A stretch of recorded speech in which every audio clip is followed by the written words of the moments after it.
Somebody's asking, how does one take notes from lessons referencing hadith from the respective books of hadith they were collected and their gradings?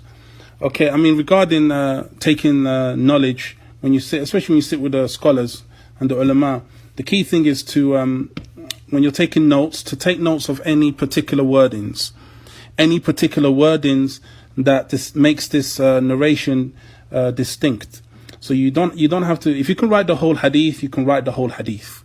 But either write the beginning of the hadith, or write the beginning of the hadith and then write a word that seems very, very specific to that hadith.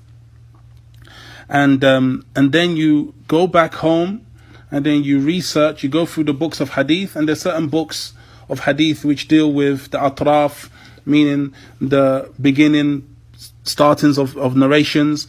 And also we have something called Shamila, which is beneficial.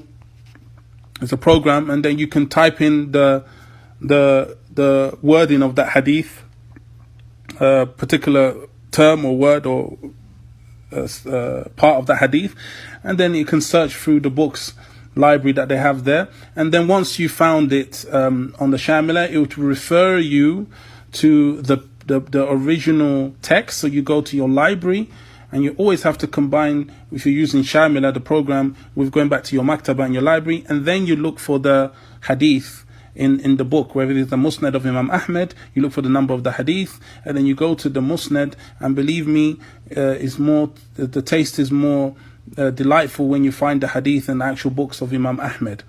And as for the referencing on the regarding the checkings of the hadith, alhamdulillah, Shaykh Al-Bani, for the layman, it's important that like ourselves, that we go back to the books of the ulama of Takhrij.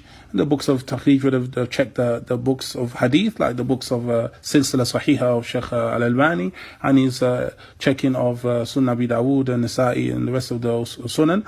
And we go there. And also there are other books that we can read and see what the ulama of hadith, like Ibn Hajar Asqalani, rahimahullah ta'ala, has mentioned regarding that, like Takhlis al-Habir in his book Talkhis, and other than those from also his teacher Ibn Mulakin, and the books that he's authored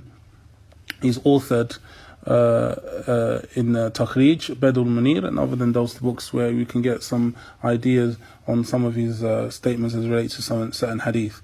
Now, I hope that's answered the question. I'm not sure if it has, but generally take notes, take the keywords from the hadith. You don't have to write down everything when you're taking notes. Just write down the keywords, and then once you finish, you go back to your library, or go back when you're in solitude, when you're no distractions, and then you try and research and find.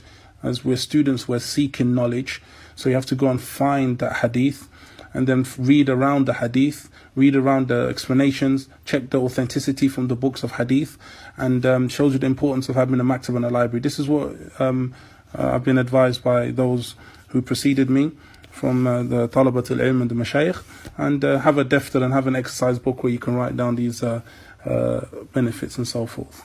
Now, Allahu A'lam.